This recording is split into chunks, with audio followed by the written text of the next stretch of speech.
At start we see the after effects of a great war. Our protagonist Aang was lying on the ground while bleeding all over his body, and thinking in the end everybody died. Furthermore, he who hailed as the humanity's strongest warrior was also on a brink of death.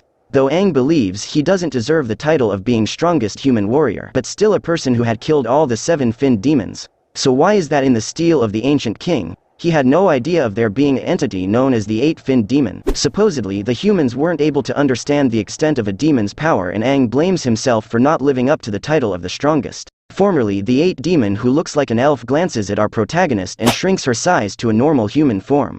Moreover, as Aang was slowly closing his eyes, it seems the elf demon was trying to torment his corpse as he had killed too many of her subordinates. After a while it was utter darkness, and so Aang was thinking he has met his demise. But at that instant he sees a small beam of light, and suddenly he hears a man's voice saying salute. Upon opening his eyes, Aang was surprised to see he is alive, and also it doesn't feel like a dream to him. So he started to touch his face, but Aang came to know that he is in someone else's body. Though our protagonist was mainly sad because he lost his handsome rugged face and his chiseled physique. While thinking whose body it is and where the hell is he, we get to know the place is called Helios City, and the person standing in front saying a warrior signifies protection and hope is the 3rd squadron leader called Ji Yao Tang. He explains them the situation of the earth. In the year 3069, 6 enormous steles of the ancient kind brought apocalypse on the world. Thousands of demons came out and slaughtered millions of humans, and which almost resulted in the extinct of the mankind. But after the great hardship and experiments, humanity was able to come up with a way to fight against the demons.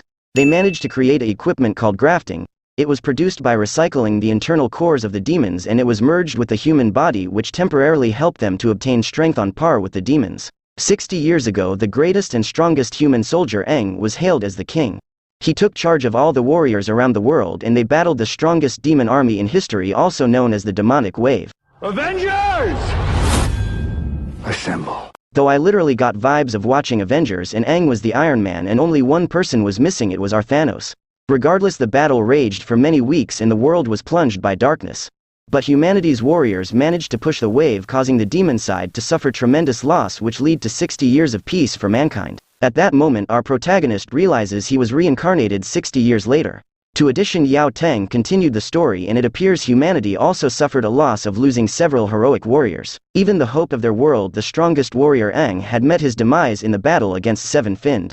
So that fight represented mankind's determination and tenacity to bring forth the new era, and was recorded as the Battle for Dawn. But hearing his story, Aang got confused as he had seen the 8-finned. So it seems humanity still hasn't able to comprehend the extent of demon's power. After that, Yao Tang gave a speech of motivation to the cadets while saying to understand what it means to become a warrior.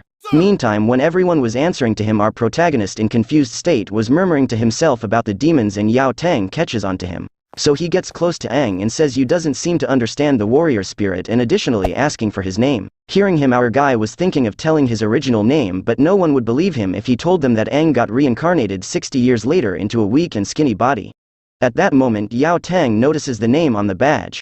Well, to his surprise, his name really was Aang. Seeing the name of the greatest warrior was inherited by a bastard who doesn't even have an ounce of warrior spirit and who dares to insult his name.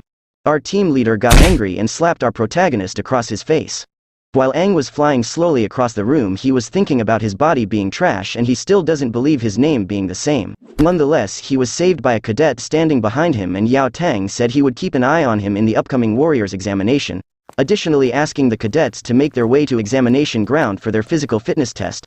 Well, this was the first episode, and more episodes will be added in future as the manhwa was started recently. So make sure to subscribe if you want to stay updated on new chapters. Until then, stay safe and keep reading. Sayonara.